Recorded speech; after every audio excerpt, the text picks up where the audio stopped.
O timer 555 facilita o desenho de circuitos astáveis. Uma das configurações clássicas deste circuito integrado temporizador é a de oscilador astável. O tempo T1 em que o sinal de saída está a nível alto, 1, e a nível baixo, 0, se determina facilmente escolhendo os valores adequados de 2 resistores e de um capacitor externo. O circuito do nosso experimento nos permitirá obter um sinal de saída cuja frequência poderemos variar atuando sobre o cursor do potenciômetro P1. Quando a frequência é baixa, o sinal de saída muda de nível de maneira muito lenta, e nos instantes em que está a nível alto o diodo LED permanece iluminado. Mas, se aumentarmos a frequência não veremos quando se apaga o LED, que aparentemente estará sempre iluminado. Aproveitando que este circuito pode entregar uma corrente de saída bastante elevada, podemos conectar um alto-falante à sua saída, de tal maneira que quando a frequência de saída está dentro da banda de áudio se ouvirá no alto-falante, podendo comprovar de ouvido o funcionamento do oscilador. Controle de tempos. Os tempos, tanto em estado alto como baixo, são independentes da alimentação e dependem do valor dos resistores e do capacitor. Para calcular o tempo em que a saída está a nível alto aplicaremos diretamente, T1 igual a 0,7 vezes, R1 mais R2 mais P1, vezes C1, enquanto que para T2, nível baixo, aplicaremos a fórmula, T2 igual a 0,7 vezes, R2 mais P1, vezes C1. Como vemos a diferença entre os dois tempos vem dada pelo valor do resistor R1, o qual fará que T1 nunca seja igual a T2. Realmente, se colocarmos o valor de R1 muito menor que o de P1 mais R2 poderemos conseguir valores aproximados. A frequência de saída será F igual a 1 sobre T1 mais T2, e poderemos calculá-la diretamente aplicando a fórmula F igual a 1,44 sobre R1 mais 2 vezes R2 mais P1, vezes C1. Para que os cálculos sejam corretos, os resistores se expressarão em ohms e a capacidade em farads.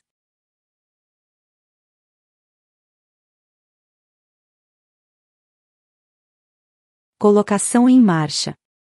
Na nossa montagem, vamos começar com um capacitor de 2,2 nanofarads, com o qual poderemos obter frequências que vão desde 6,13 kHz até 99,18 kHz, só de variar o potenciômetro P1.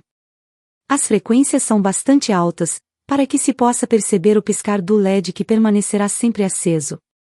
No entanto, poderemos ouvir perfeitamente o sinal se temos o potenciômetro com uma resistência baixa.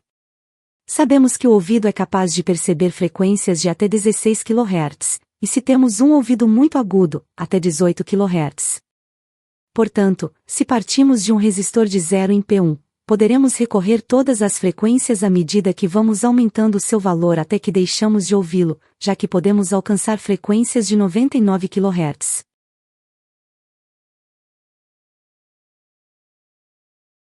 Experimentação com capacitores.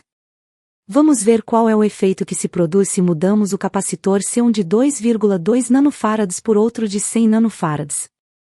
Variando P1 podemos obter uma gama de frequências baixas que vão desde 135 Hz até 2185 Hz, que também não seremos capazes de ver no diodo LED, mas que poderemos ouvir em todos os seus valores. Se agora modificamos o valor do capacitor por um de 2,2 microfarad, a faixa de frequências baixará até alguns hertz, sendo seu som quase como um clac, clac. Podemos provar com capacitores maiores, por exemplo, de 10 ou 22 microfarad e assim obtemos valores de tempo que podem ser medidos com um cronômetro observando quando se apaga e se ilumina o diodo LED.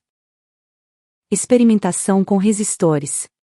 Também pode-se mudar o valor dos resistores. Para trabalhar deixaremos o capacitor de 2,2 microfarad e variaremos os valores dos resistores para obter alguns tempos de T1 e T2 maiores. Podemos pôr um R1 de 18K e um R2 de 10K. Desta forma, os tempos já são consideravelmente maiores e nos permitirão inclusive cronometrá-los. Para tempos muito grandes devemos colocar resistores de 220K e 470K.